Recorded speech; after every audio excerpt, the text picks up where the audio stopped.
जोहार जय आदिवासी जय मूलवासी साथी। आज 30 जून बुधवार 2021 आज 166तम महान क्रांतिकारी हुल दिवस। এই হুল দিবস উপলক্ষে আমি প্রত্যেক মূলনিবাসী সাথীকে শুভেচ্ছা জানাই। আজ কলকাতার বামসেন ভবনে আজকে এই হুল দিবসের অনুষ্ঠান চলছে। আজকের এই অনুষ্ঠানে উপস্থিত রয়েছেন উদ্ঘাটক माननीय रामनगर आम्बेडकर महाशय, बामसेफ इंचार्ज पश्चिम बंग राज्य। सर आप आइए और इस चित्र के ऊपर आप फूल दीजिए और आज के अध्यक्षता करेंगे माननीय Vijay Pratap Bharti sir, adoption incharge business to Orissa Paschim Bangal. Sir आप भी कीजिए और आसन ग्रहण कीजिए।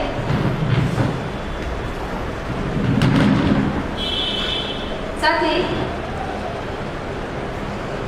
আজকের এই অনুষ্ঠানে প্রত্যেক সাথীকে আরেকবার ধন্যবাদ দেই। আজকে আমাদের মঞ্চে উপস্থিত হয়েছেন মাননীয় উদ্ঘাটক রামনগর মহাশয়, ওনাকে ওনার वक्तव्य देने के लिए अनुरोध करती। सर अपना आज का जो অনুষ্ঠাन है, जो प्रोग्राम रखा गया है हुल दिवस के बारे में आप थोड़ा चर्चा रचना कीजिए। प्लीज सर अपना बात रखिए।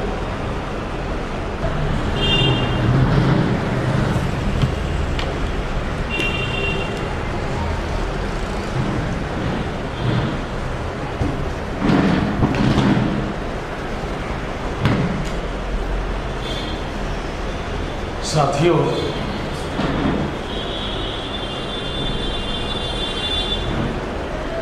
हुल दिवस के अवसर पर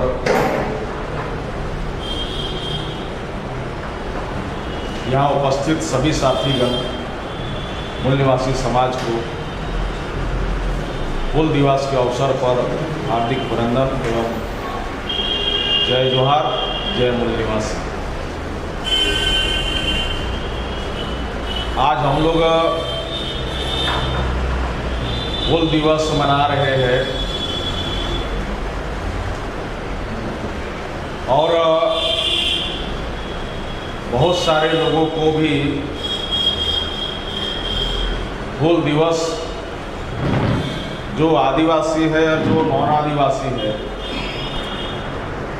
इस शब्द के बारे में भी लोगों को विस्तार से या सही जानकारी इसके बारे में नहीं है। मैं हिंदी में ही बात कर सकता हूँ, मेरी मातृभाषा हिंदी है, इस वजह से मैं हिंदी में ही बात कर सकता हूँ। और हुल दिवस हम लोग जो आज के तारीख में मना रहे हैं, ऐसे देश के लगभग सभी राज्यों में आज के दिन हुल दिवस मनाई जा रही है।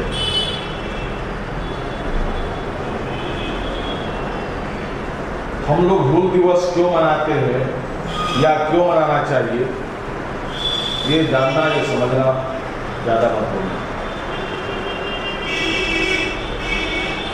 कि कुछ शब्द ऐसे होते हैं जो शब्द बार बार सुनते हैं मगर समझ में नहीं आता, तो कभी कभी शब्दों का जो समझ होता है उसका व्यवहार में जो शब्द को उपयोग किया जाता है, तो व्यवहार से वो आचरण से समझ में आता है शब्द का अर्थ क्या होता है। मगर जो हुल हुआ 1855 कैसा कहा जाता है, उसके बाद से फिर उसका कोई एक स्वरूप दिखाई नहीं दिया देश भर में। कई वर्ष का अंतराल रहा, इस वजह से उसका जो स्वरूप होना चाहिए हुल का वो आया नहीं हमारे बीच में। इस वजह से लोग आज तक समझ नहीं पाया कि आखिर हुल का मतलब क्या है। साथियों, हुल का मतलब क्रांति है, विद्रोह है।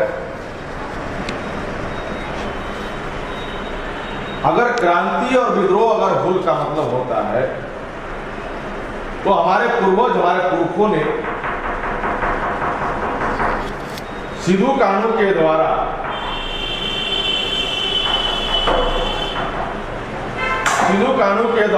ये विद्रोह, ये हुल क्यों किया गया, ये जानना, ये समझना जरूरी है। हम लोग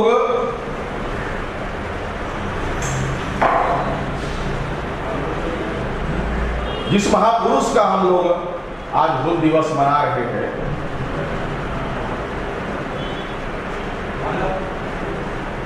हम लोग ऐसा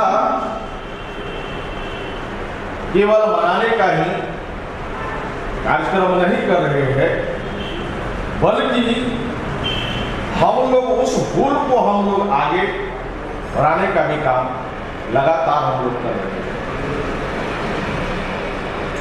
आज जो वर्तमान में जो हम लोग हुल कर रहे हैं, जो क्रांति कर रहे हैं, ये वही क्रांति है, जो वही हुल है जो पूर्व में हमारे पुरखों के द्वारा किया गया।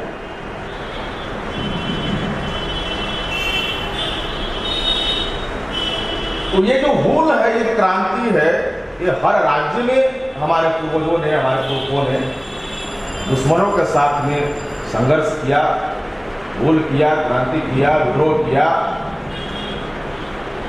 ये हर राज्य में हमको दिखाई देता है, या दक्षिण इंडिया की बात हो, या नॉर्थ इंडिया की बात हो, या ईस्ट इंडिया की बात हो, या वेस्ट इंडिया की बात हो, देश के चारों कोने में, हर राज्य में हमारे पूर्वजों के द्वारा ये हुल किया गया। और क्यों किया गया? क्योंकि हुल क्यों किया जाता है? जब उसके ऊपर अन्याय होता है, किसी भी कम्युनिटी के ऊपर जब अन्याय अत्याचार होता है, तो जो न्याय मांगने की जो सैद्धांतिक प्रक्रिया होती है, जो राष्ट्रीय सैद्धांतिक होते हैं, वो राष्ट्रीय अगर बंद हो जाते हैं न्याय मांगने का, तो अंतिमतः उसके सामने जो ऑल्टरनेटिव होता है कि उसको अपना न्याय मांगने के लिए खुद को उसको स्टैब्लिश होना पड़ता है, विद्रोह करना पड़ता है, जिसको हुल के तौर पर जाना जाता है। इसका मतलब है कि अन्याय अगर हुआ तो कोई है जो हमारे पूर्वजों के ऊपर अन्याय किया। जैसे अभी मैंने आपको एक शब्द और प्रयोग किया गया यहां पर, जोहार। एक जोहार शब्द मैंने प्रयोग किया, तो आज के जो हमारे जो इंटेलेक्चुअल सोसाइटी में है, खास करके शेड्यूल ट्राइब में जो हमारे इंटेलेक्चुअल लोग हैं, वो लोग भी सिंपली शब्द को प्रयोग करते हैं अभिवादन के तौर पर, मगर इसका सटीक शाब्दिक अर्थ क्या है वो हमारे पढ़े लिखे लोगों को भी इसका बारे में जानकारी नहीं है। क्योंकि सिंपली वो बोलते जोहार, एक दूसरों को मिला अभिवादन में बोल दिए जोहार,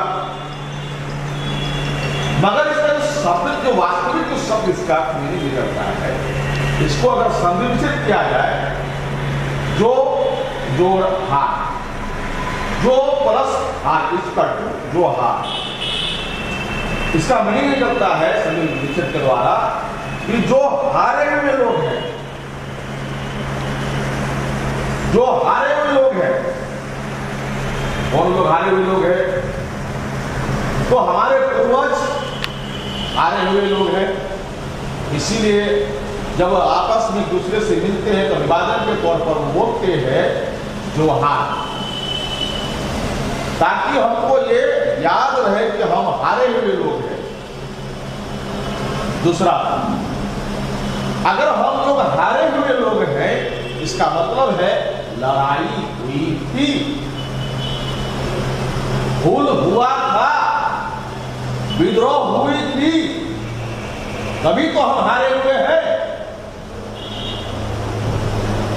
तो अगर लड़ाई हुई, हुल हुई, तो किसके विरोध में हुई और क्यों हुआ, इसका कारण क्या है, ये जानना, ये समझना जरूरी है।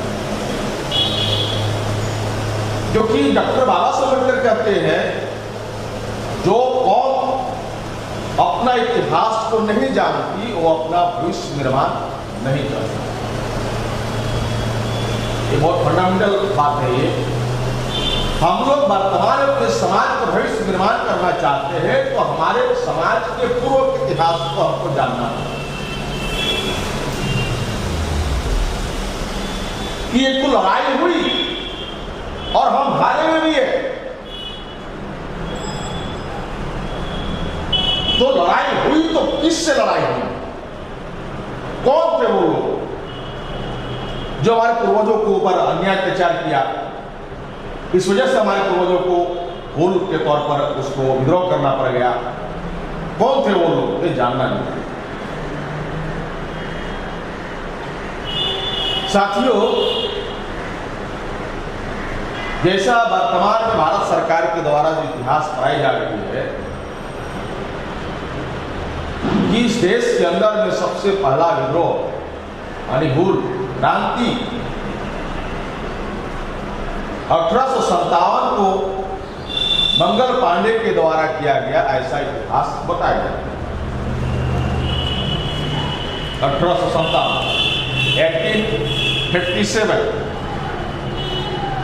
वो भी एक क्रांति थी, वो भी एक भूल था। मगर उससे पूर्व, उससे पहले हमारे पुरखों ने, हमारे पूर्वजों ने 1855 को भूल किया, यानी उससे 2 साल पहले।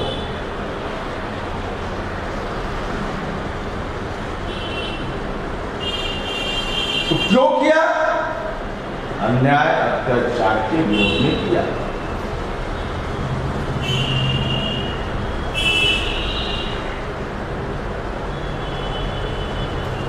अंग्रेज बाद में जिम्मेदार है, उससे पहले जो इस देश के अंदर जो वर्ण व्यवस्था में जो ब्राह्मण क्षत्रिय वैश्य है, ये हमारे समाज के साथ उसका अटैचमेंट था, नजदीक था। अंग्रेज दूर, जो आप जंगल में निवास करते थे, अंग्रेज जंगल में आ नहीं सकता था, इसलिए अंग्रेज और हमारे बीच में, हमारे पुरखों और अंग्रेजों के बीच में एक बहुत बड़ा गैप था। ये गैप के बीच में था ब्राह्मण और क्षत्रिय और वैश्य।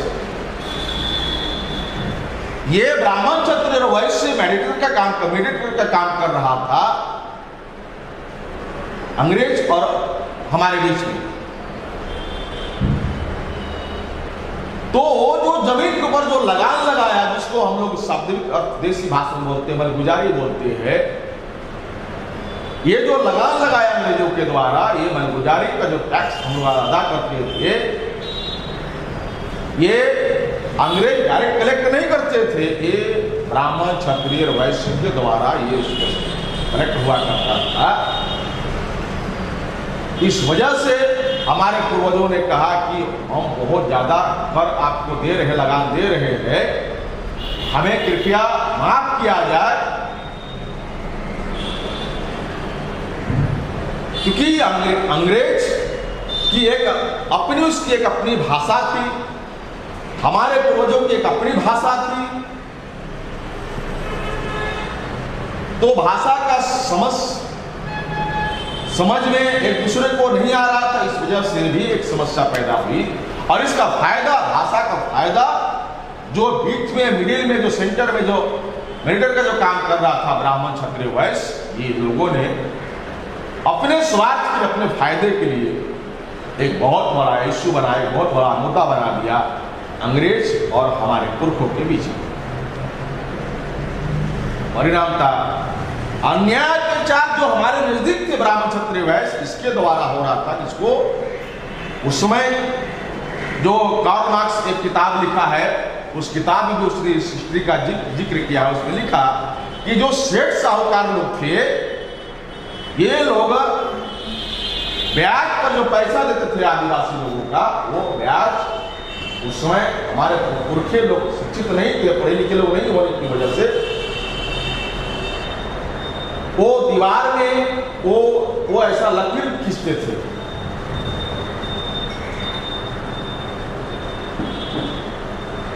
अपने जानकारी के लिए, अपने हिसाब रखने के लिए। और ये फायदा ब्राह्मण क्षत्रिय वैश्य उसको 10 गुना 20 गुना करके वो लगान को वसूलते थे। इस वजह से हमारे पूर्वजों पर ज़्यादा प्रेशर पड़ा और उसने अपील किया, रिक्वेस्ट किया अंग्रेजों के साथ में।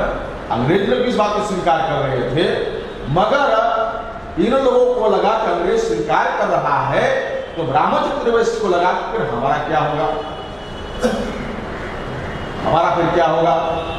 तो अंग्रेज ब्राह्मण क्षत्रिय वैश्य और हमारे मूर्खों के बीच में, संथालों के बीच में अब ये विद्रोह शुरू हुआ। जब ये विद्रोह शुरू हुआ, ब्राह्मण क्षत्रिय वैश्य और संथालों के बीच में जो विद्रोह शुरू हुआ, सेठ साहूकारों के बीच में ये विद्रोह शुरू हुआ, तो उन लोगों को लगा कि हम संथालों से विजय हासिल नहीं कर सकते हैं, हम जीत नहीं सकते हैं, इसीलिए भाषा की समझ अंग्रेजों को नहीं होती संथालों की। इस वजह से सेठ साहूकार लोगों ने, ब्राह्मण क्षत्रिय वैश्य लोगों ने इसका फायदा उठाया और संथाल विद्रोह का जो आंदोलन था, जो हुल था, वो अंग्रेजों की तरफ डाइवर्ट किया। संथालों का जो भाषा था वो क्या करना चाहते थे, क्यों करना चाहते थे, कैसे करना चाहते थे, अरे अंग्रेजों के साथ में ये बात ब्राह्मण क्षत्रिय वैश्य जो थे, सेठ साहूकार लोग, ये जमींदार लोगों ने अपने हिसाब से ट्रांसलेशन करके अंग्रेजी में और अंग्रेजों को ट्रांसफर करता था और अंग्रेजों को ट्रांसफर करता था तो अंग्रेजों को ये मैसेज देता था कि संथाल लोग आप अंग्रेजों से वो आपके साथ में विद्रोह करना चाहते हैं, आंदोलन करना चाहते हैं। ऐसा उसने मिसगाइड करके, जो सेठ साहूकार थे, मिसगाइड करके अंग्रेजों के पास ये सूचना देता था, जब ये वास्तविक नहीं था। क्यों वास्तविक नहीं था? क्योंकि अंग्रेजों के पास आधुनिक हथियार है, हमारे पास में वो हथियार नहीं है, इसलिए हमको लड़ने का, अंग्रेजों के साथ में लड़ने का कोई औचित्य नहीं बनता है। हमारी लड़ाई सेठ साहूकारों से था, वो कर को लेकर के, ब्याज को लेकर के था, और इन लोगों को लगा, सेठ साहूकार को लगा कि हम संथालों से जीत नहीं सकते हैं, इसीलिए उन लोगों ने ट्रांसलेशन करके और मिसगाइड करके अंग्रेजों को कन्विंस कर दिया कि ये संथाल लोग आपके साथ विद्रोह करना चाहते हैं, और अंग्रेजों को वो कन्विंस कर लिया और लड़ाई अंग्रेज वर्सेस संथाल के विरोध हो गया। जब ये थोपा गया, अगर क्रांति थोपी गई, आंदोलन थोपा गया, तो सिद्धू कानू जो दोनों भाई जो यंग थे, युवा थे, नौजवान थे, उन लोगों ने उस समय 1855 में, उस समय उन लोगों ने ये संथाल जो आपका जो मुर्शिदाबाद का जो एरिया है, मालदा के नीचे झारखंड से लगा हुआ मोटर लाइन का एरिया है, यहाँ तक अंग्रेज आते थे, मगर अंदर वो अंग्रेज जा नहीं पा रहे थे। तो यहाँ उन लोगों ने, संथालों ने इस जंगल में आकर के वहां पर अंग्रेजों को घेरा, और ऐसा इतिहास बता रहा है कि वो उस समय कैसे इकट्ठा, अभी हम लोग कॉल करते हैं मोबाइल के द्वारा या फेसबुक के द्वारा या हैंडबिल के द्वारा, हम लोग प्रचार प्रसार करके इकट्ठा करते हैं, मैसेज देते हैं आंदोलन के लिए, मगर उस समय एक वो साधन नहीं था। तो उस समय क्या होता था कि एक सखुआ का पेड़ जो होता है, सखुआ का जो गाछ होता है, उसका डाल वो पूरा गांव के गांव घूमता था, तो लोगों में ये मैसेज आता था कि हम लोगों को क्रांति के लिए, वोट के लिए इकट्ठा होना है। तो ऐसे कई 20,000 से ज्यादा गांव के लोग, संथाल लोग इकट्ठा हुए, और जब इकट्ठा हुए तो उसके पास लड़ने के अलावा, लड़ाई लड़ने के अलावा और कोई विकल्प नहीं था। मगर आधुनिक हथियार अंग्रेजों के पास में था, हमारे पास में केवल एक लकड़ी था, पेड़ का डंडा था। इस वजह से लड़ाई हुई और लड़ाई में हम विफल हो गए। कई हजार आदिवासी लोग उसमें मारे गए। इसीलिए कहा गया कि पहला जो विद्रोह हुआ हमारे पूर्वजों के द्वारा, पुरखों के द्वारा, वो विद्रोह है 1855 को सिद्धू कानू के द्वारा ये पहला लड़ाई लड़ी गई। जो लड़ाई उस समय लड़ी गई, वो लड़ाई हमारे पूर्वजों ने लगातार ये लड़ाई लड़ती रही अलग अलग राज्यों में। भाषा चाहे अलग अलग हो, राज्य अलग अलग हो, जाति अलग अलग हो, मगर लड़ाई एक ही था, क्योंकि दुश्मन भी एक ही था। दुश्मन भी एक ही था। और वो लड़ाई हम लोग, वो लड़ाई फिर वहां से बिरसा मुंडा, तिलका मांझी होते हुए ये लड़ाई पूरे देश में फैल गया और अलग अलग राज्यों में बहुत सी लड़ाई लड़ी गई। रीजनल लेवल पर, डिस्ट्रिक्ट लेवल पर, डिवीजन लेवल पर, ब्लॉक लेवल पर लड़ाई लड़ी गई। इसका इतिहास, बहुत सारा इतिहास अभी भी दबा हुआ है। इतिहास अभी तक लिखा नहीं गया है, क्योंकि हमारे लोग उस समय लिखने का काम नहीं हो रहा था, क्योंकि हमारे पढ़े लिखे लोग नहीं थे। जो विजेता हुआ उसने इतिहास लिखा, तो अपने हिसाब से इतिहास लिखा उसने। तो इतिहास भी हमको अपने इतिहास को लिखने का हम लोगों को काम करना होगा। बहुत सारे ऐसे क्रांति हुई देश भर के अंदर में, तो बहुत सारे जो लड़ाइयाँ लड़ी गई है अपने क्षेत्रीय लेवल पर, वो लड़ाई जो लड़ा गया, वो इतिहास दबाया गया, वो अभी भी दबा हुआ है। उसको हम लोगों को उजागर करना होगा, उसको लेखन करना होगा, उसको राइटिंग करना होगा, और वास्तविक इतिहास हमारा है वो लिख करके, राइटिंग करके हमारे समाज के लोगों को ये बताना होगा, उसको डराना होगा, उसको समझाना होगा। क्योंकि जो वर्तमान हमारे इंटेलेक्चुअल लोग जो इतिहास जान रहे हैं, ये दुश्मनों के द्वारा लिखी इतिहास को जान रहे हैं। जिससे हमारी लड़ाई हुई, उन लोगों ने इतिहास लिखा और उस इतिहास को हम पढ़ करके आए हैं, इसलिए हम ऐसा मानते हैं यही वास्तविक इतिहास है। मगर ये इतिहास जो पढ़ाया गया है दुश्मनों के द्वारा, ये 200% गलत इतिहास पढ़ाई गई है। हमारे पुरखों का जो इतिहास है वो आज भी दबा हुआ है। उसको उजागर करके, उसको लेखन द्वारा, उसको लेखन करके, उसको राइटिंग करके, उसको लिखना, लिख करके समाज को सामने देना होगा, ताकि वास्तविक इतिहास उसको मालूम होना चाहिए। आधुनिक भारत में ज्योतिराव फुले लड़े, दाऊदी महाराज, छत्रपति शिवाजी महाराज, संत रविदास, संत कबीर, अलग अलग राज्य में, अलग अलग प्रांत में, बिहार में तिलका मांझी, जगदेव प्रसाद कुशवाहा, भोला मांझी, ऐसे बहुत सारे हमारे पुरखे लोग हैं। झारखंड में जतराम राव और दो भाई और थे वहां पर, कर्मा ऐसा नाम का कोई थे, बहुत सारे लोग थे। संथालन के और बहुत सारे लोग हैं। तो ऐसे बहुत सारे लोग हमारे देश भर में लड़ाई लड़ी, और वो लड़ाई फिर बाबा साहब अम्बेडकर के द्वारा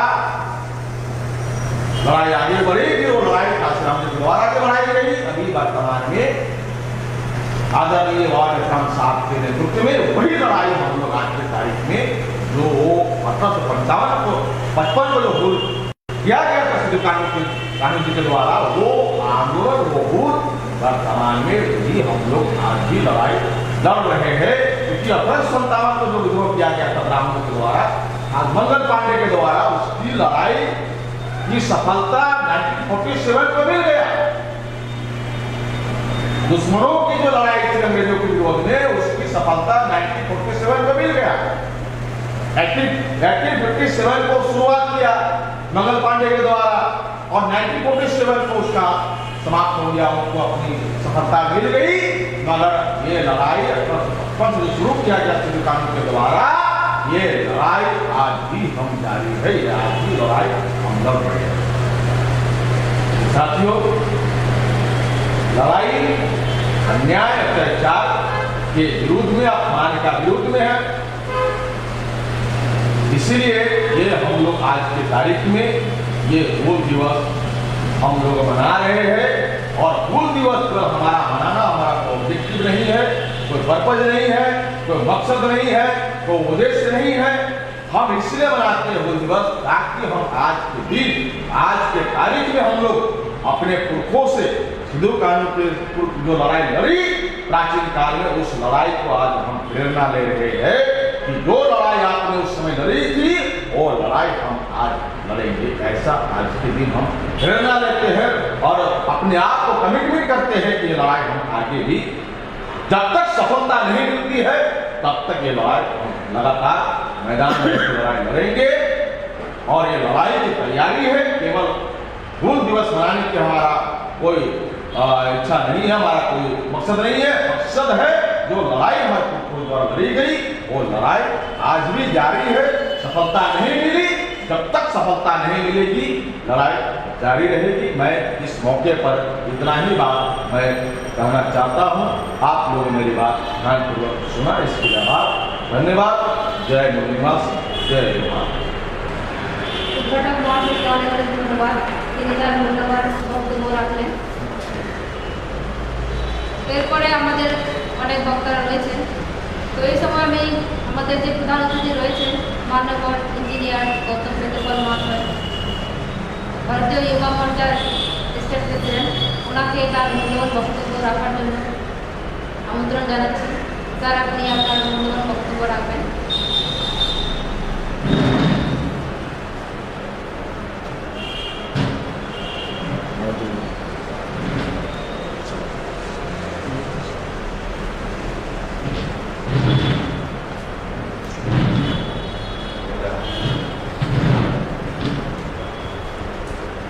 ধন্যবাদ সঞ্চালিকা মহোদয়। আজকের বামসেট ভবনে, কলকাতা বামসেট ভবনে যে হুল মহা আমরা অনুষ্ঠান চলছে, সেখানে উপস্থিত রয়েছেন মান্যবর রামলগন আম্বেদকর মহাশয়, তিনি বামসেটের রাজ্য প্রভারী রয়েছেন, ওনাকে ধন্যবাদ জানাচ্ছি। তার সাথে সাথে উপস্থিত রয়েছেন মান্যবর বিজয় প্রতাপ ভারতীজি, যিনি ভারতীয় বিদ্যার্থী মোর্চা, যুব মোর্চা, বেরোজগার মোর্চার অ্যাডাপশন ইনচার্জ রয়েছেন পশ্চিমবঙ্গের, ওনাকেও ধন্যবাদ জানাচ্ছি। এবং তার সাথে সাথে আজকের এই যে প্রোগ্রামে যারা উপস্থিত রয়েছেন সকলকে মুরলীবাসী অভিনন্দন। এবং সর্বোপরি আজকের যে হুলের মহান নেতা সিধু কানু, চাঁদ ভৈরব, তাদেরকে নমন জানাচ্ছি। এবং আজকের যে স্মরণ সভা অর্থাৎ হুল মহা যে 30শে জুন 1855 সালে সিধু কানু, চাঁদ ভৈরবের নেতৃত্বে হয়েছিল, সেই দিনকে অর্থাৎ 30শে জুনকে আজকে আমরা প্রেরণার দিন হিসাবে নিয়ে এখানে উপস্থিত হয়েছি। তো সাথী মুরলীবাসী, আজকের এই যে হুল দিবস, এই হুল দিবসের প্রেক্ষাপট কী ছিল এবং সিধু কানু, চাঁদ ভৈরব যে মুরলীবাসী বহুজন সমাজের যারা মহান নেতা ছিলেন, তারা কেনই বা হুল করতে গেলেন, অর্থাৎ বিদ্রোহ কেন করতে গেলেন, এটা আমাদেরকে জানা এবং বোঝার দরকার রয়েছে। তো সাথী মুরলীবাসী, আপনারা শুনেছেন বা নানা রকম ইতিহাস থেকে আপনারা জেনেছেন যে ইংরেজ যে ইস্ট ইন্ডিয়ান কোম্পানি এবং কি তার সাথে সাথে ব্রাহ্মণ্যবাদী মানসিকতার যারা জোরদার জমিদার ছিল, তাদের যে অত্যাচার, এই অত্যাচারের ফলে আমাদের আদিবাসী সমাজ বলুন, মুরলীবাসী বহুজন সমাজে বলুন, তারা যে অত্যাচারিত হয়েছিল এবং এই অত্যাচারের যে সীমা, অর্থাৎ এই অত্যাচার তো চলেই আসছিল, তার সাথে সাথে যখন ইস্ট ইন্ডিয়ান কোম্পানি ভারতবর্ষে আসে, তাদের নাম নিয়ে এই যে ব্রাহ্মণ্যবাদী যে জমিদার যোদ্ধার যারা ছিল, তারা কি করেছিল, তাদের যে অত্যাচারের মাত্রা সেটা দ্বিগুণ করেছিল। আপনারা জানেন যে ভারতবর্ষে যখন মুঘল রাজ চলছিল, তখন পর্যন্ত কি না আদিবাসীরা তাদের নিজস্ব যে জাতিসত্তা এবং পরম্পরাগুলোকে বজায় রাখার জন্য তারা জঙ্গলে চলে গেছে। কিন্তু যখন ইস্ট ইন্ডিয়ান কোম্পানি ভারতবর্ষে পদার্পণ করেন এবং কি তাদের বলে আমাদের যে ব্রাহ্মণ্যবাদী যোদ্ধার জমিদাররা ছিলেন, তারা তাদের বলে বলিয়ান হয়ে তাদের যে জাতিসত্তা পরম্পরার উপরে কুঠারাঘাত করতে থাকে। আর যার ফলে আমাদের মুল্লিবাসী বহুজন সমাজের লোক অতিষ্ঠ হয়ে পড়ে এবং তখনই আমাদের মহান নেতা অর্থাৎ সিধু কানু চাঁদ ভৈরবের আবির্ভাব হয় এবং উনাদের যে নেতৃত্বে অর্থাৎ উনাদের যে মানসিকতা ছিল এবং উনাদের যে রণনীতি ছিল, এই যে পুরো সমাজ ব্যবস্থা এবং যেভাবে অত্যাচার করে আসছিল সেইগুলোর থেকে মুক্ত করার জন্য যে দৃঢ় মানসিকতার দরকার ছিল, সেই দৃঢ় মানসিকতা আমাদের লোকরা খুঁজে পান চাঁদ ভৈরব সিধু কানুর মধ্যে। তাই চাঁদ ভৈরব সিধু কানুর নেতৃত্বে পুরা বাংলা, বিহার, উড়িষ্যা জুড়ে যারা ইংরেজ এবং যোদ্ধার জমিদারদের প্রতি অন্যায় অত্যাচার সহ্য করছিলেন, তারা একত্রিত হয়ে এই আন্দোলনকে সংগঠিত করেছিল। কিন্তু আজকে দুর্ভাগ্যের বিষয় যে ব্রাহ্মণ্যবাদী ঐতিহাসিকগণ, যাদের প্রথম থেকেই মেন্টালিটি এরকম থাকে যে একটা আমাদের যারা নেতা, আমাদের যারা নেতৃত্ব দেন, তাদেরকে একটা সমাজে একটা ছোট জায়গায় সীমাবদ্ধ রাখে। তার জন্য আজকে এই সাঁওতাল বিদ্রোহ বলে এই বিদ্রোহকে ছোট করা হয়েছে। কারণ আপনারা জানেন যে 1857 সালে যে সিপাহী বিদ্রোহ হয়েছে, সেই বিদ্রোহটাকে যাতে বড় করে ওরা দেখাতে পারে, তার জন্য কি না চাঁদ ভৈরব সিধু কানুর যে আন্দোলন, সেটাকে ছোট করার জন্য তারা সাঁওতাল সমাজের মধ্যে নিয়ে আসে। কিন্তু আপনারা জানেন যে চাঁদ ভৈরব সিধু কানুর যে নেতৃত্বে যে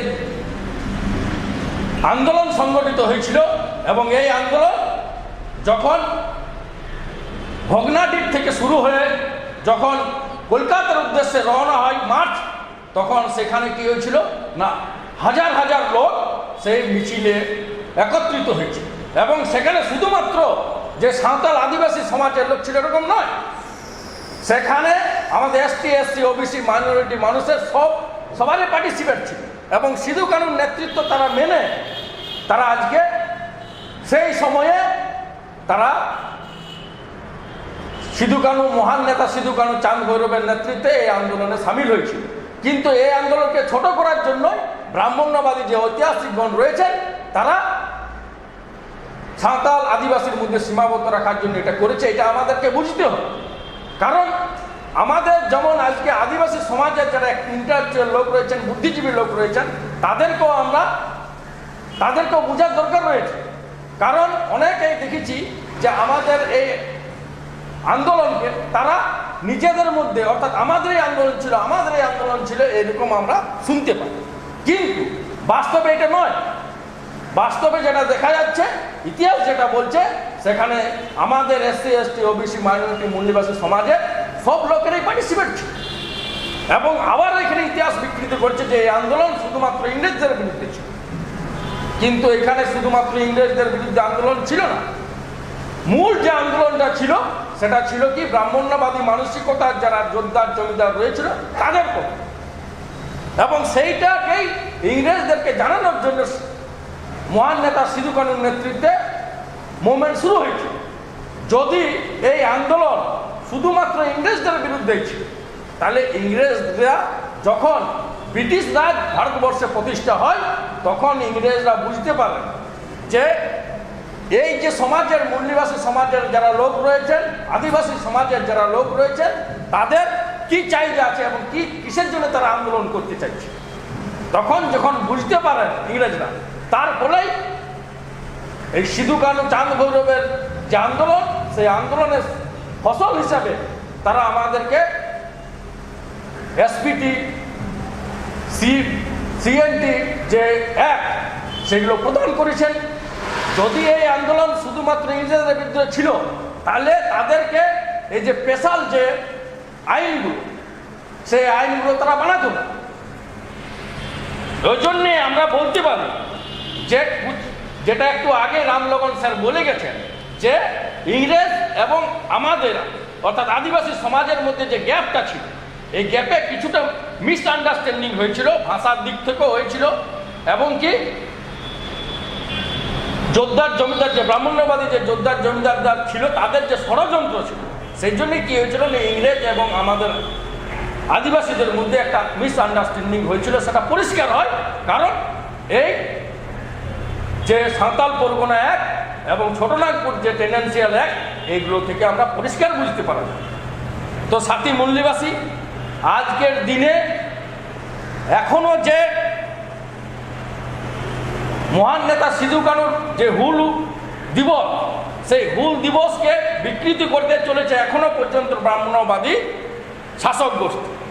আজকে আপনারা দেখবেন যে হুল দিবস, হুল মাহাকে তারা উৎসব আকারে পালন করতে চাইছে এবং কি এই হুল উৎসব, হুল দিবস, এইটা নিয়ে আমাদের যে সংগঠন রয়েছে, মুল্লিবাসী বহুজন সমাজের যে সংগঠনগুলো রয়েছে, আমরা এটা জোরদার প্রতিবাদ করেছি যে হুল একটা মহান দিন, এটা উৎসব নয়। কিন্তু তার সত্ত্বেও আজকের দিনে 2021 সালেও এই যে ব্রাহ্মণ্যবাদী শাসক গোষ্ঠী রয়েছে, তারা আমাদের সমাজকে বিপথে পরিচালনা করার জন্য তারা আজকেও হুল পরব, হুল উৎসব মানাচ্ছে।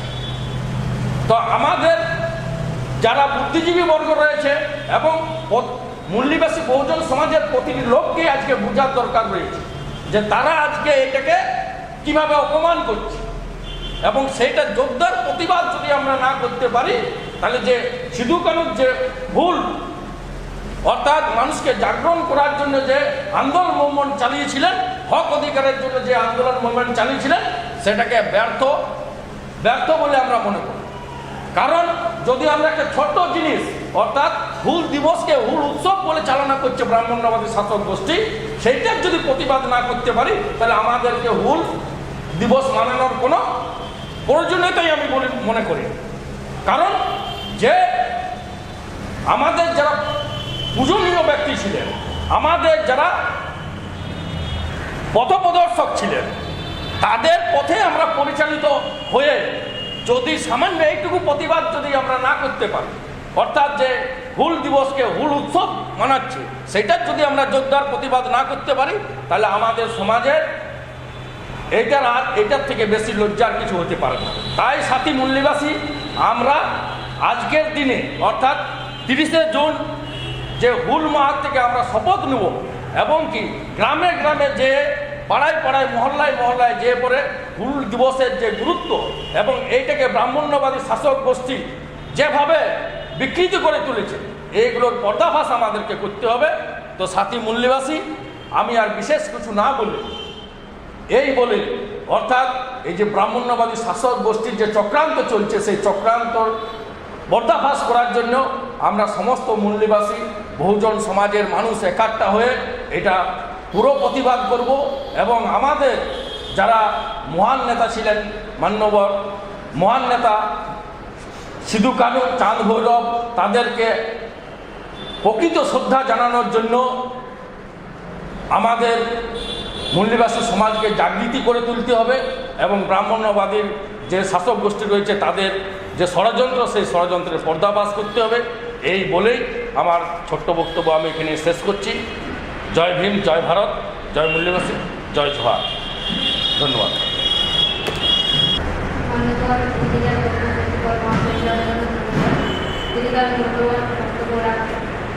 এবং এরপরে ডেকে নিচ্ছি আমাদের বিশেষ অতিথি মানবর রবীন্দ্রনাথ দাস, বহুজন যুক্ত, ওনাকে মঞ্চে আসার জন্য এবং তার মূল্যবান বক্তব্য রাখার জন্য আহ্বান জানাই। স্যার, আপনি মঞ্চে চলে আসুন এবং আপনার মূল্যবান বক্তব্য রাখুন। আজ 30শে জুন বুধবার 2021 সারা দেশব্যাপী জুড়েই এই হুল দিবসের অভিযান চলছে এবং মঞ্চে উপস্থিত বিজয় প্রতাপ ভারতী সাহেব,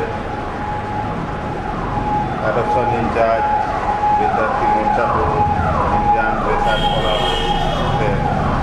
পশ্চিমবঙ্গ,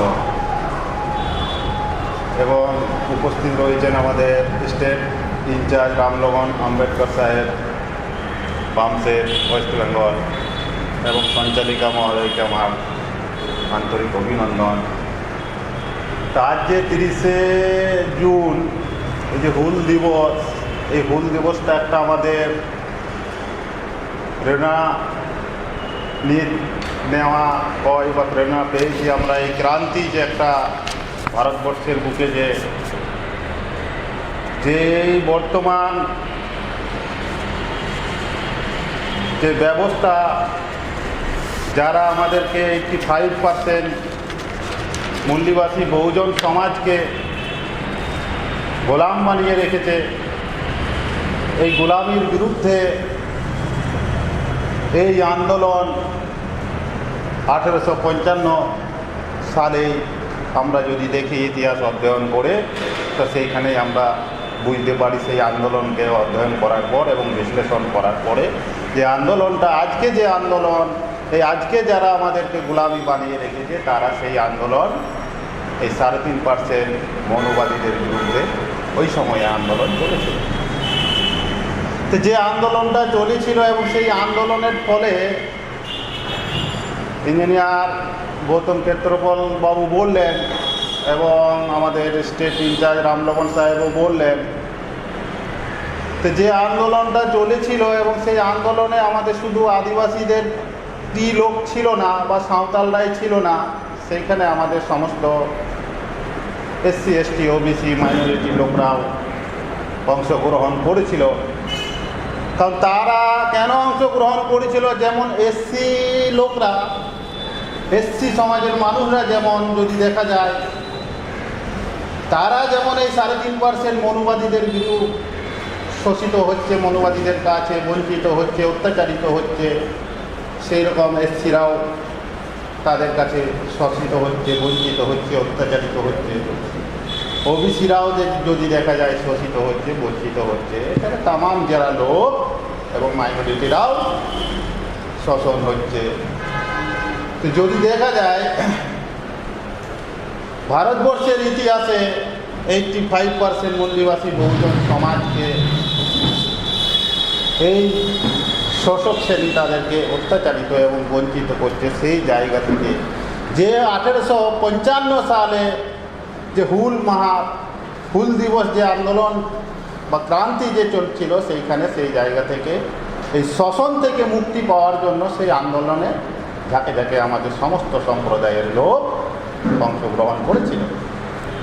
তো যদি দেখা যায় সেই আন্দোলনের ফলে শুধু সেই আন্দোলনই নয়, তারপরে অনেকে আন্দোলন চালিয়েছে আমাদের তামাম মূল্যবাসী বহুজন সমাজের বা আদিবাসীদের যেতে দেখা যায় দ্বন্দ্বকারণে চলেছে। ছত্তিশগড়ে কোন জাতির লোকরা চালিয়েছে, চোল বিদ্রোহ করেছে, মুন্ডা বিদ্রোহ হয়েছে। এই তামাম বিদ্রোহের ফলে বাবা সাহেব ডক্টর আম্বেদকরের দ্বারা সংবিধানের যে তামাম অধিকার আমাদেরকে আজ সবুজ করে গিয়েছে, এবং এই আন্দোলনের ফলে যে আমাদের সমাজে আজকে যদি দেখা যায় এসসি সমাজেই বলুন বা এসটি সমাজেই বলুন, যে আন্দোলনের ফলে যে ক্রিম বর্গ, বুদ্ধিজীবী বর্গ যে নির্মাণ হয়েছে, সেই বর্গ কিন্তু সেই আন্দোলনকে পর্যাপ্ত আধারে নিয়ে যাওয়া বা চালিয়ে নিয়ে যাওয়া প্রয়োজন ছিল, কিন্তু সেটা কিন্তু আমাদের সমাজে যদি দেখা যায় সেই হারে আমাদের শিক্ষিত বুদ্ধিজীবী লোকরা সমাজের সঙ্গে কিন্তু কানেক্ট নেই, ডিসকানেকশন হয়ে গেছে।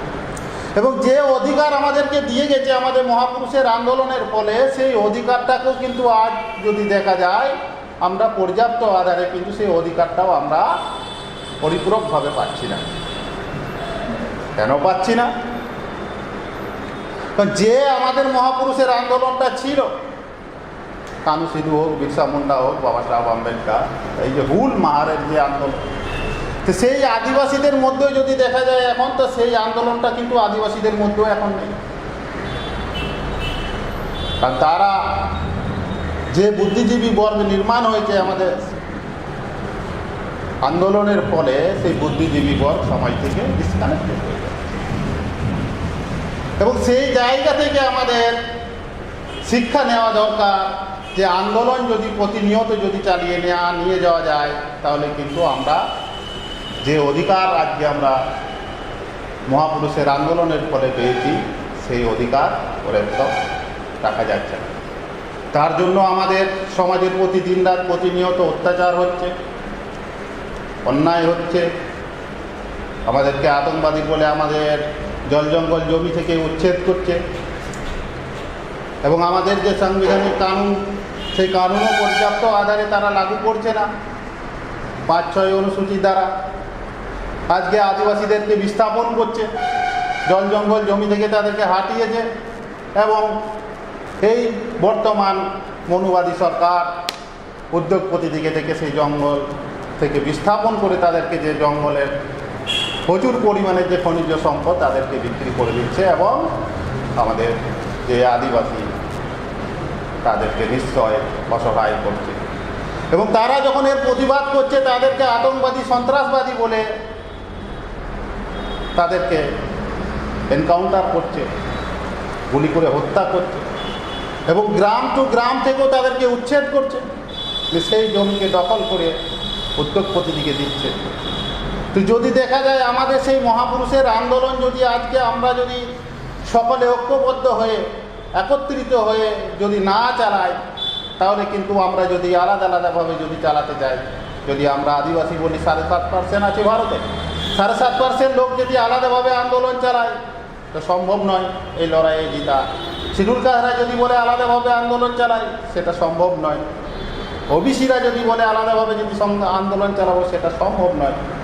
তো সকলে আমরা একত্রিত হয়ে যদি আন্দোলন চালাই, যেহেতু সকলেই আমরা এই 3.5% মনুবাদীদের কাছে আমরা শোষিত হচ্ছি, বঞ্চিত হচ্ছি, সেই জায়গা থেকে আমরা যদি সকলে একত্রিত হয়ে আমরা যদি আন্দোলন না করি তাহলে কিন্তু এই সমস্যার সমাধান সম্ভব নয়।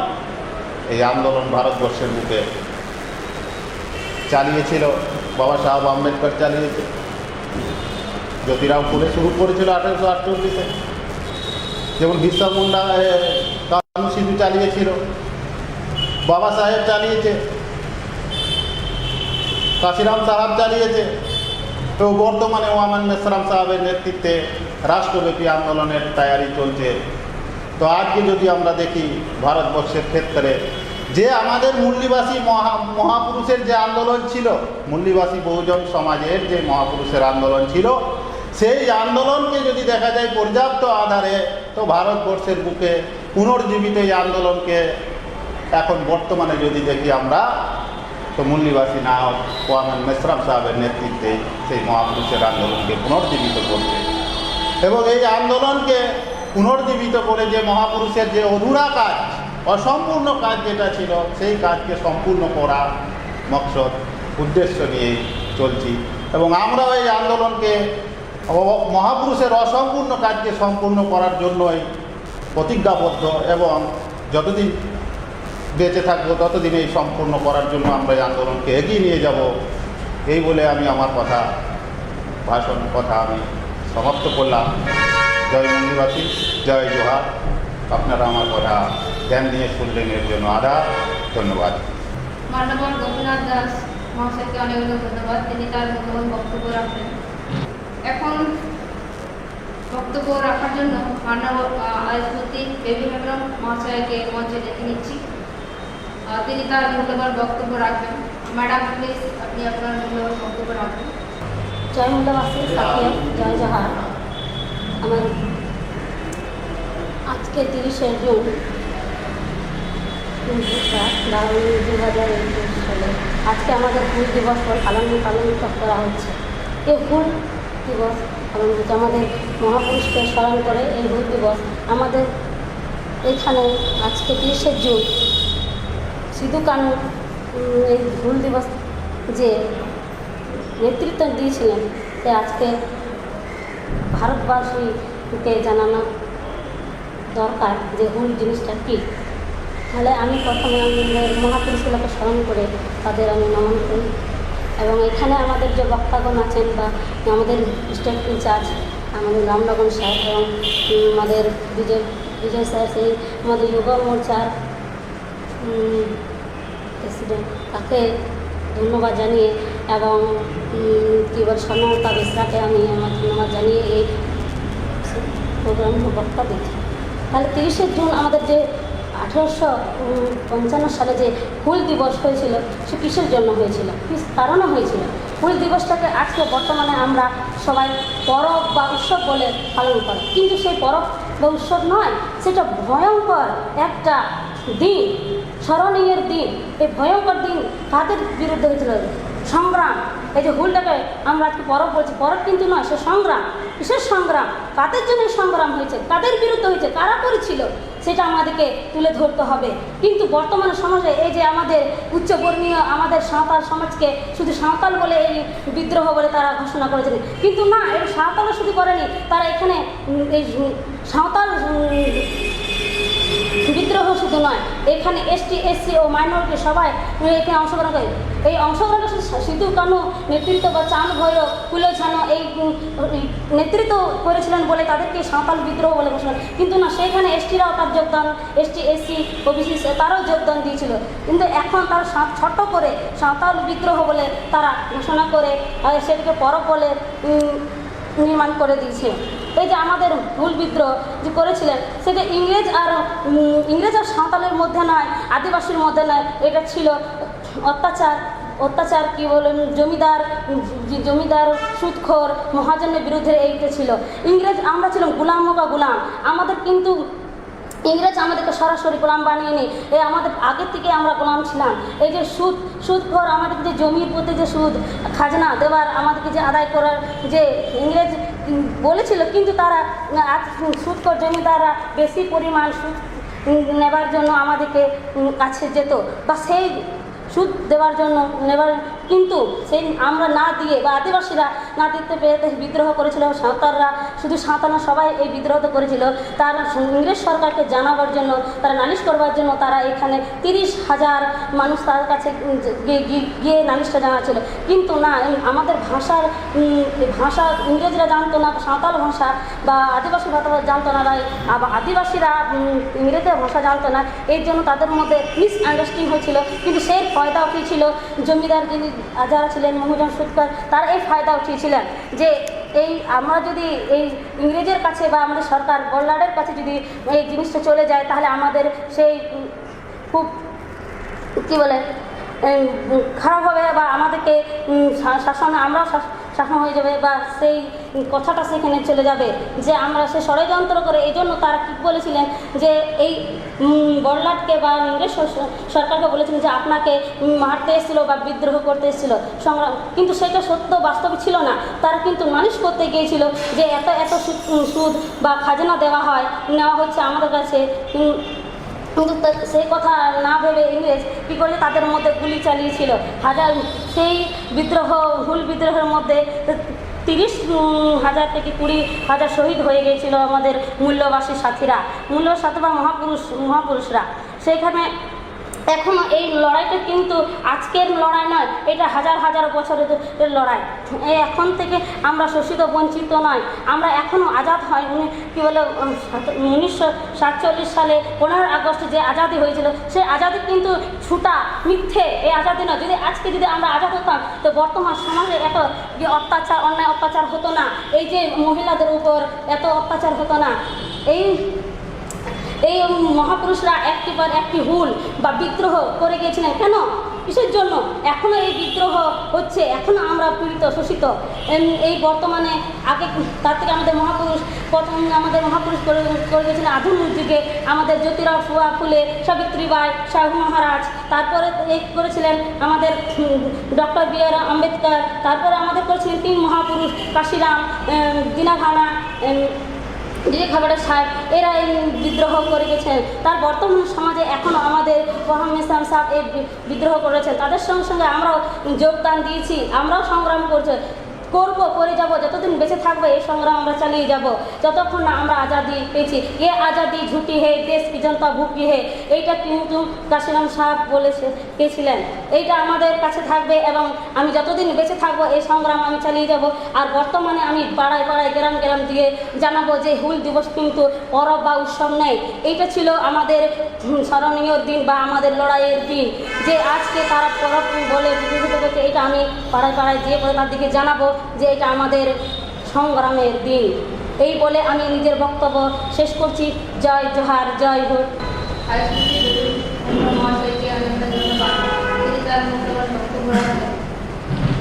এবং এই ফুলের যে গুরুত্বপূর্ণ বিষয় রয়েছে, এই বিষয়ের উপর যে মূল্যবান বক্তব্য রাখবো, বেরোজগার युवा मोर्चा, राष्ट्रीय आदिवासी छात्र संघ, भारतीय विद्यार्थी छात्र प्रकोष्ठ एवं India research scholar association adoption incharge ওনাকে তার মূল্যবান বক্তব্য রাখার জন্য অনুরোধ করছি। স্যার প্লিজ अपना बात रखिए। सर्वप्रथम आज इस हूल दिवस के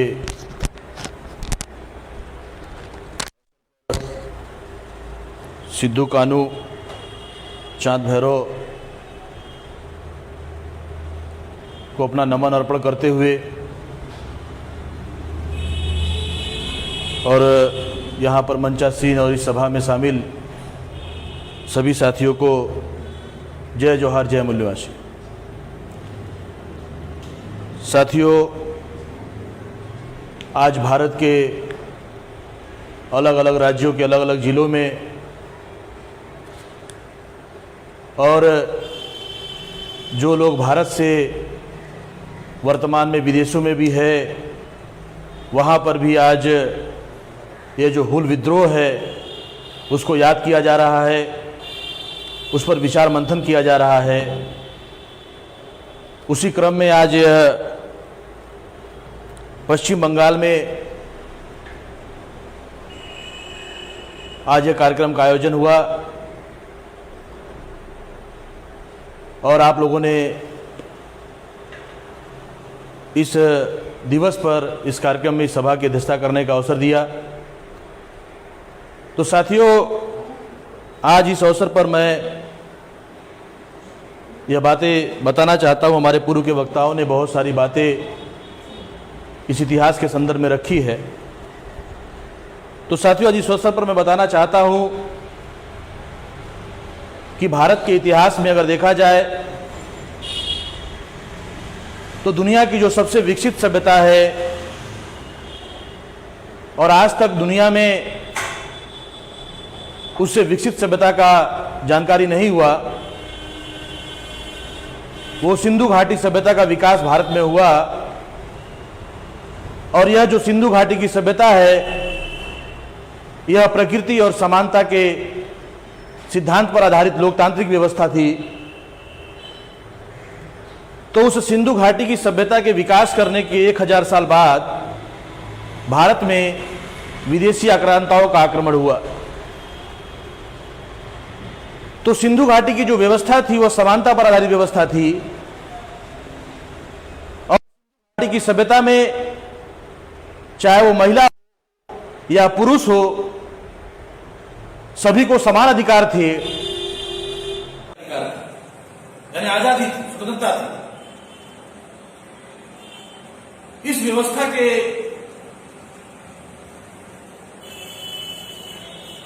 डेवलप होने के बाद जब विदेशी आक्रांता यहां पर आते हैं, यूरेशियन ब्राह्मण इस देश में आते हैं, तो वो सिंधु घाटी में जो समानता की व्यवस्था थी, जो बराबरी की व्यवस्था थी, जो इंसानियत की व्यवस्था थी, उस व्यवस्था के विरोध में, उस गण व्यवस्था के विरोध में इन लोगों ने वर्ण व्यवस्था का निर्माण किया। यानी विभाजन की व्यवस्था बनाई, ऊंच नीच की व्यवस्था बनाई, क्रमिक असमानता की व्यवस्था बनाई, गैर बराबरी की व्यवस्था बनाई।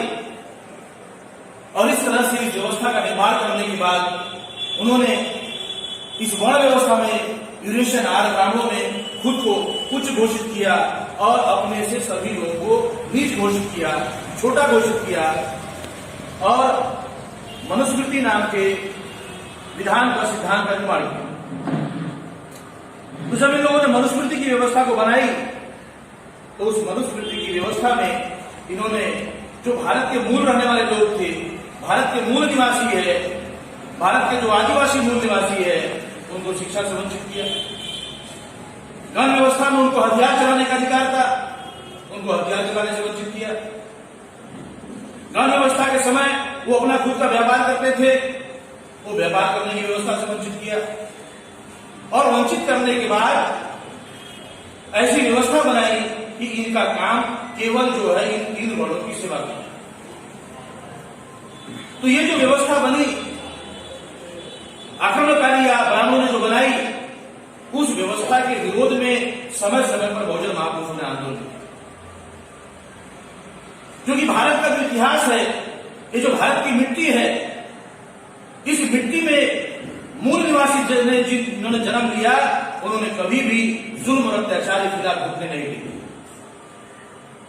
और हमेशा इस समानता और समानता की व्यवस्था को स्थापित करने के लिए अपनी शहादत दी, अपनी जान दी। क्योंकि भारत का जो मूल निवासी है, वो समानता को स्थापित करने के लिए, लोकतंत्र को स्थापित करने के लिए उन्होंने मैदान जंग में, लड़ाई में मरते हुए शहीद होना पसंद किया, लेकिन कायरों और कुत्तों की तरह गुलामी करके मरना पसंद नहीं किया। ये भारत का इतिहास है। क्योंकि वर्तमान में जो भारत का इतिहास पढ़ाया जाता है, ये भारत के इतिहास को विकृत किया गया। जिन लोगों ने इस व्यवस्था पर अपनी गुलामी थोपी हमारे लोगों के ऊपर, उन लोगों ने अपने अनुसार इतिहास का निर्माण किया और हमारे इतिहास को छुपाया गया।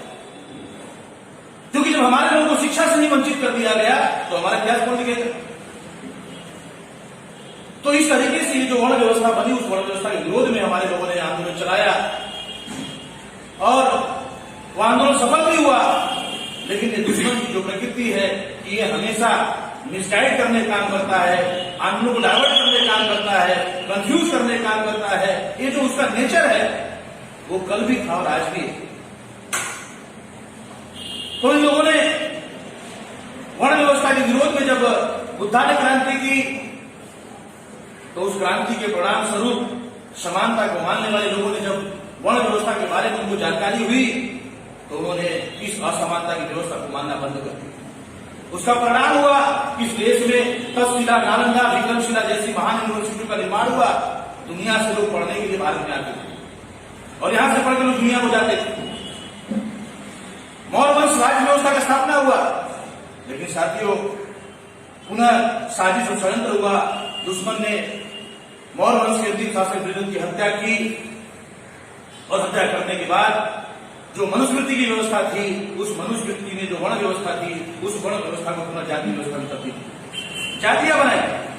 यानी जो एक वर्ग था उसको और छोटे छोटे टुकड़ों में डिवाइड किया और वर्तमान में 6,743 से अधिक जातियां जो है वर्तमान में जो हमें दिखाई देती। तो उस जाति व्यवस्था के विरोध में भी हमारे महापुरुषों ने समय समय पर आंदोलन चलाया। तो साथियों, ये जो हमारे लोगों को शिक्षा का अधिकार है, शस्त्र चलाने का अधिकार है, व्यापार करने का, रोजी रोजगार करने का जो अधिकार है, जब जब हमको इन अधिकारों से वंचित किया गया, तब तक इस देश के ऊपर विदेशी आक्रमण हुए। तो इस तरह से जब इन लोगों ने जाति व्यवस्था का निर्माण किया, तो इसके विरोध में मध्यकाल में संत कबीर ने आंदोलन चलाया, संत तुकाराम ने आंदोलन चलाया, नामदेव ने आंदोलन चलाया, अलग अलग राज्यों में अलग अलग लोगों ने आंदोलन चलाया। और मध्यकाल के पश्चात जब आधुनिक काल का समय आता है, तो आधुनिक काल में 1848 से ज्योतिबा फुले ये जो व्यवस्था थी, सामंतवादी जो व्यवस्था थी, ब्राह्मणवादी जो व्यवस्था थी, इस व्यवस्था के विरोध में आंदोलन शुरू किया। तो साथियों, 1848 में ज्योतिबा फुले ने जब आंदोलन शुरू किया, तो उस समय अंग्रेज यहां पर आ चुके। तो उस अंग्रेजी शासन में, अंग्रेजी शासन की जो व्यवस्था में जो लगान वसूलने का, कर वसूलने का जो कॉन्सेप्ट बनाया गया था, तो चूंकि अंग्रेज खुद जो है जाकर कर वसूल नहीं वसूलते, बल्कि उस कर वसूलने के लिए जो जनेऊधारी, जो टीका लगाने वाले जो ब्राह्मण बनिया होते थे, उन ब्राह्मण बनिया साहूकारों को जो है ये कर वसूलने के लिए लगाया गया। तो ये जो हुल जो घटना हुई, ये जो हुल विद्रोह हुआ, उस विद्रोह की पृष्ठभूमि में यह है कि झारखंड के जो साहेबगंज जिला है, वहां बढ़त थे, बढ़त के बाद में जो भोगनाडीह है, वहां पर तिलका माझी का जो आंदोलन के अनुयायी थे,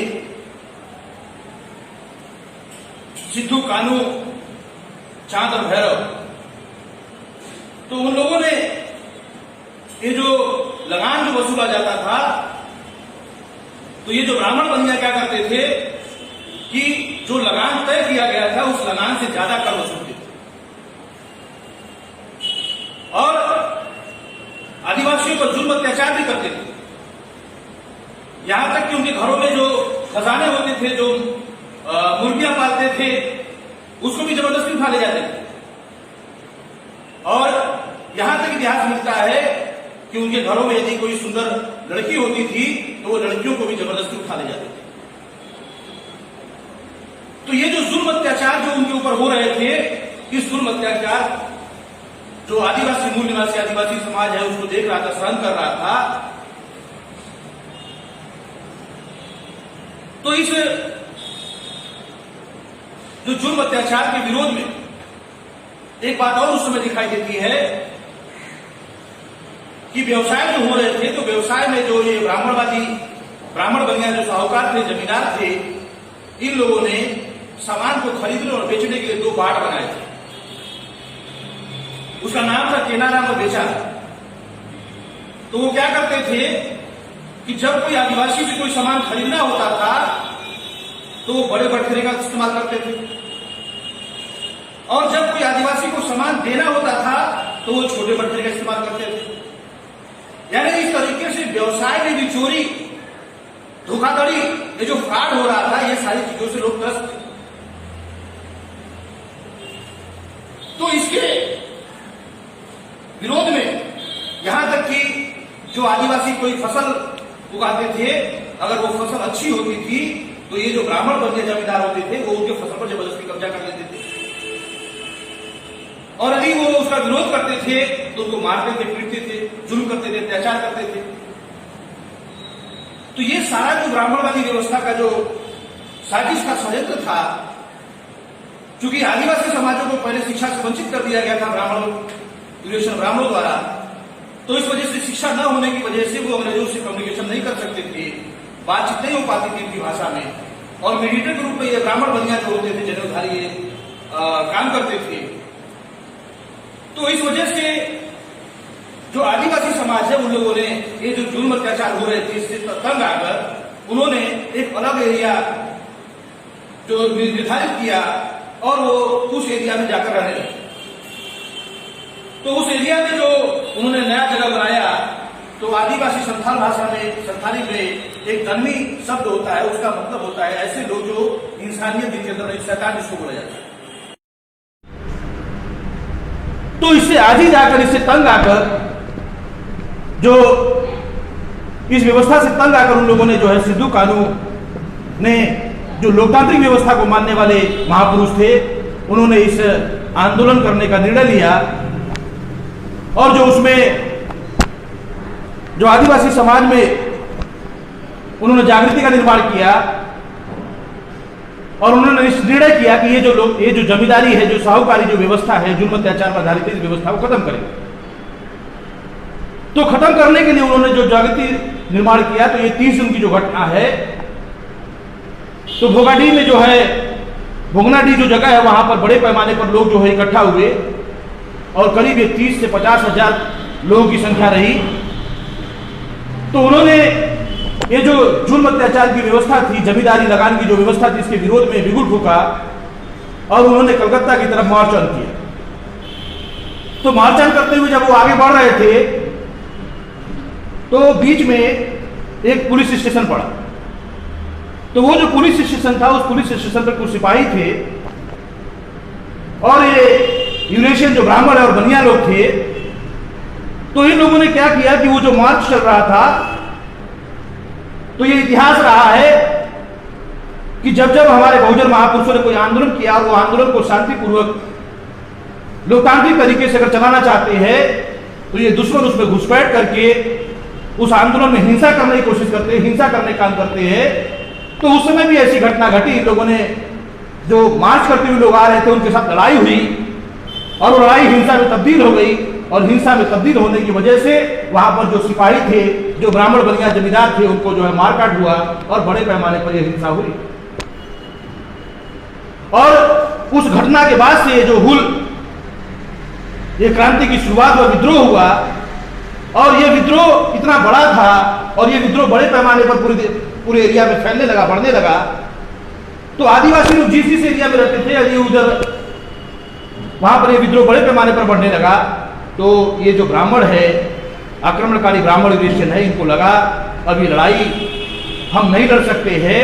तो उन लोगों ने अंग्रेजों को यह कन्विंस किया, जैसे जब इस देश में, क्योंकि इनका जो सबसे बड़ा गुण है कि मुद्दे को डाइवर्ट करना, उनको मिसगाइड करना, ये इनका नेचर है।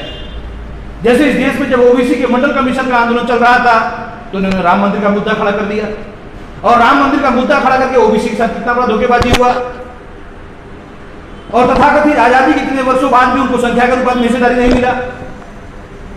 जब इस देश में ओबीसी की जाति जनगणना का मुद्दा चल रहा था तो इन लोगों ने भ्रष्टाचार का मुद्दा खड़ा कर दिया। जब इस देश में रोहित उर्मिला के साथ अत्याचार हुआ और उसके न्याय के लिए आवाज उठाई जा रही थी तो इन्होंने कन्हैया का मुद्दा खड़ा कर दिया। यानी डाइवर्ट करना, हमारी जो लोकतांत्रिक लड़ाई है उससे उनको डाइवर्ट करना। तो यही काम उन लोगों ने, ब्राह्मणों ने उस समय भी किया, ये ब्राह्मण बनिया जमींदारों ने, और अंग्रेजों को यह बताया कि ये लड़ाई जो है ये आपको इस देश से भगाना चाहते हैं। तो ये लड़ाई जो ब्राह्मण बनिया साहूकारों के विरोध में चल रहा था वो लड़ाई डाइवर्ट होकर वो आदिवासी और अंग्रेजों के बीच में झगड़ा लगा दिया। वो झगड़ा लगाने की वजह से बड़े पैमाने पर आदिवासी लोग जहां जहां भी जाते थे, जहां जहां भी कार्यक्रम करते थे तो वहां अंग्रेज आते थे, अंग्रेजों से लड़ाई होती थी और हिंसा होती थी। इसका परिणाम ये रहा कि अंग्रेजों ने सिद्धू खानू और चांद और भैरव को जो है मार दिया, लेकिन उनको मारने के बाद भी यह जो लड़ाई रही वो निरंतर जारी रही। तो अंग्रेजों को लगा कि अभी जो ये जो हुल जो विद्रोह हुआ उस विद्रोह का जो नेतृत्व है उसको तो हमने मार गिराया, उनको तो हमने मार दिया, और ये मारने का काम धोखे से किया गया, और ब्राह्मणों बनियों के जो है ये धोखेबाजी करने की वजह से ये हुआ, उन्होंने जो सूचनाएं दी उसकी वजह से ये हुआ, उनको मारा गया, वरना वो उनको मारा नहीं जाता। तो उनके मारने के बाद भी ये जो लड़ाई है वो जारी रहा। तो अंग्रेजों को लगा कि हमने तो जो नेतृत्व करने वाले लोग थे उनको मार दिया, उनके मारने के बाद लड़ाई जारी है, ऐसा क्यों है? तो उस समय दुमका का जो मजिस्ट्रेट था उस मजिस्ट्रेट के अध्यक्षता में एक कमेटी बनाई और उन्होंने जानकारी करने के लिए लगाया कि आखिर इसके पीछे रीजन क्या है, इसका जानकारी। तो वो जो एसएल था उसके नेतृत्व में जब ये रिसर्च किया गया, जानकारी किया गया, तो अंग्रेजों को ये पता चला कि जो हम समझ रहे थे कि आदिवासी और अंग्रेजों के विरोध में लड़ाई है, ये लड़ाई आदिवासी और अंग्रेजों के विरोध में नहीं है, बल्कि ये लड़ाई जो सामंतवादी साहूकार थे, ब्राह्मण बनिया थे, ये उनके विरोध में लड़ाई था, और उन लोगों ने ऐसा ये डाइवर्ट किया। तो फिर वो रिसर्च रिपोर्ट आने के बाद अंग्रेजों ने उसके बाद जो है तो 1855 में जो एक्ट बनाया गया, संथाल परगना एक्ट, उस एक्ट के माध्यम से जो 6 जिले हैं, गोंडा, दुमका, साहेबगंज, वीरभूम, सिंहभूम और भागलपुर, उस एरिया में यह एक्ट को लागू किया गया, और उसके अनुसार उस एक्ट में यह प्रावधान किया गया कि ये जो आदिवासी एरिया है, इस एरिया में कोई भी गैर आदिवासी जो है उस एरिया में नहीं रह सकता है, वहां जमीन उसकी नहीं खरीद सकता है, और वो जो एरिया है जहां पर एक लागू किया गया उस एरिया के जल जंगल जमीन का मालिक आदिवासी को बनाया गया, यानी उसके मालिक वो होंगे। इस एक्ट को लागू किया गया।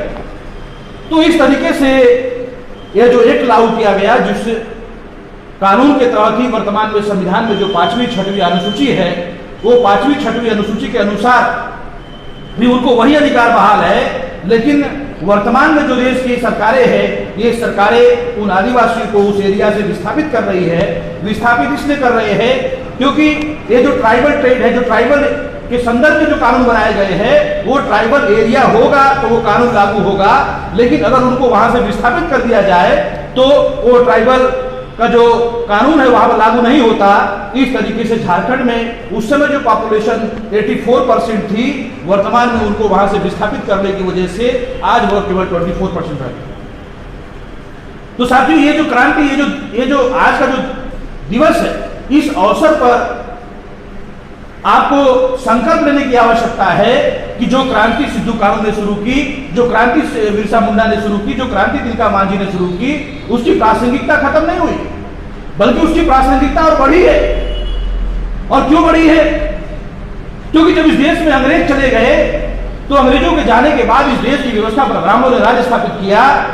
देश का पहला प्रधानमंत्री पंडित जवाहरलाल नेहरू बने, और बनने के बाद इस देश में पिछले 70-72 साल में जो नीतियां बनाई गई, वो नीतियां जिस तरह से उस समय लगान और कर जबरदस्ती वसूला जाता था, उसी तरीके से वर्तमान में LPG बनाया गया, शेष कानून बनाया गया, FBI बनाया गया, किसानों के विरोध में बिल पास किए गए, और यहां तक कि जो सरकारी कर्मचारी है, वो सरकारी कर्मचारी की पेंशन जो है खत्म कर दी गई। और अभी ये नए कानून बनाए जा रहे हैं कि जो लोगों ने बैंक में पैसे रखे हुए हैं, वो पैसे निकालने पर भी अब उनको टैक्स देना होगा। यानी इसका मतलब यह है कि पॉलिसी जो नीतियां पहले थी, हमें शिक्षा से अधिकार से वंचित करने का, रोजगार व्यापार के अधिकार से वंचित करने का, हथियार चलाने के अधिकार से वंचित करने का, उन नीतियां वही है, केवल उसका स्वरूप बदल गया है। तो इसलिए ये जो सिद्धू कानू और चांद्र भैरव ने जो क्रांति में अपनी शहादत दी, उस शहादत को आज याद करते हुए आज पूरे देश में, भारत में संकल्प लेने की आवश्यकता है कि जो जुल्म और अत्याचार मूल निवासी आदिवासी समाज के ऊपर बढ़ रहा है, उससे संकल्प लेकर हमको पुनः उस क्रांति की शुरुआत करनी होगी। और एक बात और इस मौके पर बताना चाहता हूं कि जो लोग ये कहते हैं कि ये जो लड़ाई थी, ये केवल संथालों की लड़ाई थी, ऐसा नहीं है। जब सिद्धू कानू उस आंदोलन का नेतृत्व कर रहे थे, तो उन्होंने नेतृत्व करते हुए उनको लगा ये लड़ाई अकेले अकेले नहीं लड़ी जा सकती है, तो उन्होंने सभी सामाजिक समूहों को इकट्ठा किया। यहां तक कि उस समय जो संथाल थे, मुंडा थे, उराव थे, मांझी, चमार, डोम, अहीर, मुस्लिम, यानी ये जो सभी SC, ST, OBC माइनॉरिटी के लोग जिनको वर्तमान में हम इस नाम से जानते हैं, वो सभी सामाजिक समूहों को इकट्ठा किया। इस वजह से वो जो विद्रोह हुआ, उसमें 30 से 50 हजार लोगों की जो संख्या रही, ये सारा सामाजिक समूह को इकट्ठा करने की वजह से हुआ। तो इसलिए ये जो क्रांति का दिवस है, आज इस अवसर पर यह बात समझने की है कि भारत के अंदर भी ये जो नीतियां बनाई जा रही है, ये जो गुलामी की व्यवस्था हमारे ऊपर थोपी जा रही है, ये जो जुल्म अत्याचार बढ़ रहे हैं, लोग बेटी बचाओ बेटी पढ़ाओ का नारा दे रहे हैं और बेटियों के साथ जुल्म अत्याचार बढ़ रहे हैं। लोग सबका साथ सबका विकास करने की बात कर रहे हैं, और क्या हो रहा है? पेट्रोल का दाम बढ़ रहा है, गैस सिलेंडर का दाम बढ़ रहा है, और अभी वर्तमान में कोरोना का जो मामला चल रहा है, तो दुनिया में अलग अलग जो देश है, वो लोगों को मेडिकल फैसिलिटी प्रोवाइड कर रहे हैं, उनको जीविका वो जिंदा रहे, उनको खाने पीने की व्यवस्था हो, इसके लिए सारा मैनेजमेंट कर रहे हैं। पर वर्तमान में जो कांग्रेस ने राज किया 60 साल और वर्तमान में बीजेपी राज कर रही है, इन लोगों ने मिलकर ऐसी पॉलिसी बनाई कि आज आदमी बीमारी से कम और भूख से ज्यादा मर रहे हैं। तो इसलिए साथियों, आज इस अवसर पर आपको संकल्प लेने की आवश्यकता है कि ये जो व्यवस्था देश के अंदर निर्माण हो रही है, इसका जो सबसे बड़ा मुख्य कारण है कि जब जब इस देश की व्यवस्था भारत के मूल निवासियों के हाथ में रही है, प्रत्यक्ष और अप्रत्यक्ष रूप से, तब तक उन लोगों ने इस देश में समता, स्वतंत्रता, न्याय और बंधुत्व पर आधारित राष्ट्र का निर्माण किया है, समाज का व्यवस्था का निर्माण किया है, प्रकृति के नियमों के साथ रहकर व्यवस्था का निर्माण किया है। लेकिन जब जब यह व्यवस्था जो विदेशी आक्रमणकारी है, जो यूरेशियन आर्य ब्राह्मण है, जब जब उनके हाथ में आई है, तब तक उन लोगों ने प्रकृति के विरोध में, समानता के विरोध में और समानता की व्यवस्था का निर्माण किया है, जिसकी वजह से लोगों के ऊपर जुल्म अत्याचार बढ़े। तो इसलिए साथियों, आज के इस अवसर पर बस इतनी बातें कहते हुए कि आज यह जो हूल दिवस है, इस अवसर पर आप संकल्प लेंगे और भारत के अंदर जो यूरेशियन आर्य ब्राह्मणों की ब्राह्मणवादी व्यवस्था है, इस ब्राह्मणवादी व्यवस्था में भारत का संविधान लागू है, संविधान में सबको संख्या के अनुपात में हिस्सेदारी है, लेकिन ब्राह्मण इस देश में संख्या के अनुपात में हिस्सेदारी देना नहीं चाहते।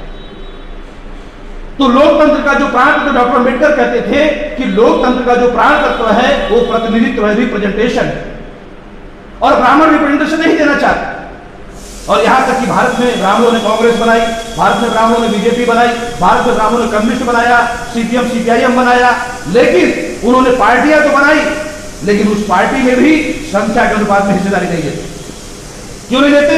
क्योंकि वो हमें गुलाम बनाकर रखना चाहते हैं, वहां पर भी हमें वर्कर बनाकर रखना चाहते हैं। तो वहां पर हमारा आदमी सारा काम करता है, दरी बिछाता है, बैनर लगाता है, झंडा लगाता है, जिंदाबाद मुर्दाबाद करता है, लेकिन उसको मालिक बनने का अधिकार उसको नहीं है। जब टिकट देना होता है तो टिकट देने का अधिकार उसको नहीं है, वो टिकट मांगता है। तो साथियों, हमारे महापुरुषों ने जो आंदोलन चलाया, वो हुक्मरान बनने का, शासक बनने का और देने वाला आंदोलन चलाया, मांगने वाला आंदोलन नहीं चलाया। तो इस देश में हमें हम अपने बहुजन समाज को संगठित करके जो आदिवासी मूल निवासी SC ST OBC माइनॉरिटी है, ये जो बहुजन समाज है, इसको संगठित करके ही, क्योंकि जो हमारा दोस्त है, हमारे भाई है, और जो यूरेशियन आर्य ब्राह्मण है, जो बाहर से आए हुए लोग, ये मैं नहीं कह रहा हूँ, ये DNA रिपोर्ट का आधार पर प्रमाणित हो चुका है कि ये जो भारत में ब्राह्मण रहने वाले लोग हैं, ये भारत के नहीं है, बल्कि विदेश से आए हुए लोग हैं। 21 मई 2001 का टाइम्स ऑफ इंडिया में ये रिपोर्ट जब जाहिर हुई है, हरियाणा के जो हिसार में जो नरकंकाल मिला, उसके रिपोर्ट के द्वारा प्रमाणित हुई है। तो ये जो आक्रमणकारी लोग हैं, जैसे अंग्रेज विदेशी थे, वैसे ब्राह्मण भी विदेशी है, और जब तक इस देश की व्यवस्था जब तक इन ब्राह्मणों के हाथ में रहेगी, इस ब्राह्मणों के नियंत्रण में रहेगी, तब तक हमारे ऊपर जुल्म अत्याचार बढ़ते रहेंगे। इसलिए आज संकल्प लीजिए कि हम लोग जो है, ये जो सिद्धू कान्हू और चाँद भैरव का जो शहादत है, इस शहादत के अवसर पर हम लोग जो है, जो क्रांति हुई थी, उस आंदोलन में विद्रोह हुआ था, उस विद्रोह में जो शहादत उन्होंने दिया, उस पर हम लोग जो है संकल्प लेंगे, और ये जो देश में ब्राह्मणवादी व्यवस्था है, इसको खत्म करने के लिए काम करेंगे। और इसको खत्म करने के लिए वर्तमान में जो वामसिप के राष्ट्रीय अध्यक्ष हैं मानवर वामन मेश्राम साहब, उनके नेतृत्व में पूरे देश में आंदोलन को जन आंदोलन के लिए रूपांतरित किया जा रहा है। इसमें हमारा जो विद्यार्थी है, जो युवा है, जो किसान है, जो महिला है, जो पेंशनर है, ये सभी लोग संगठित होकर इस लड़ाई को आगे बढ़ाएंगे। इन्हीं बातों के साथ मैं अपनी बातों को यहीं पे खत्म करता हूँ। जय जोहार, जय मूल निवासी। মাননীয় বিজয় প্রতাপ ভারতী স্যারকে অনেক অনেক ধন্যবাদ। তিনি আমাদের এই অনুষ্ঠান মঞ্চে তার অনেক মূল্যবান বক্তব্য রাখলেন, এবং আমরা শুনলাম এই ভুল সম্পর্কে যে ইতিহাস আমাদের রয়েছিল, সেই ইতিহাসগুলো আমরা শুনলাম। তো বাবা সাহেব বলেছিলেন যে যে সমাজ তার ইতিহাস জানে না, সে সমাজ তার ভবিষ্যৎ নির্মাণ করতে পারে না। সাথীও, এতক্ষণ আমরা এই অনুষ্ঠানে আজকে আমাদের যে উদ্ঘাটক মান্যবর রামলগন আম্বেদকর মহাশয়, আমাদের পশ্চিমবঙ্গের বামসেপের ইনচার্জ, তিনি তার মূল্যবান বক্তব্য রাখলেন, এবং আজকের অনুষ্ঠানে অনেক বক্তাগণও তাদের মূল্যবান বক্তব্য রেখেছিলেন। আর আমাদের যে অনুষ্ঠান, সেই অনুষ্ঠানের অধ্যক্ষতা করলেন আমাদের মান্যবর বিজয় প্রতাপ ভারতী স্যার, পশ্চিমবঙ্গ রাজ্যের ভারতীয় বিদ্যার্থী মোর্চা এবং ভারতীয় বেরোজগার মোর্চা, ভারতীয় युवा मोर्चा, राष्ट्रीय आदिवासी छात्रा संघ एवं भारतीय विद्यार्थी छात्रा प्रकोष्ठ एवं इंडियन रिसार्च स्कॉलर एसोसिएशनर एडप्शन इंचार्ज ওনাদেরকে আমি ধন্যবাদ জানাই, এবং এই অনুষ্ঠানের সমাপ্তি আমি এখানেই ঘোষণা করি। জয় জওয়ার, জয় আদিবাসী, জয় মূল নিবাসী।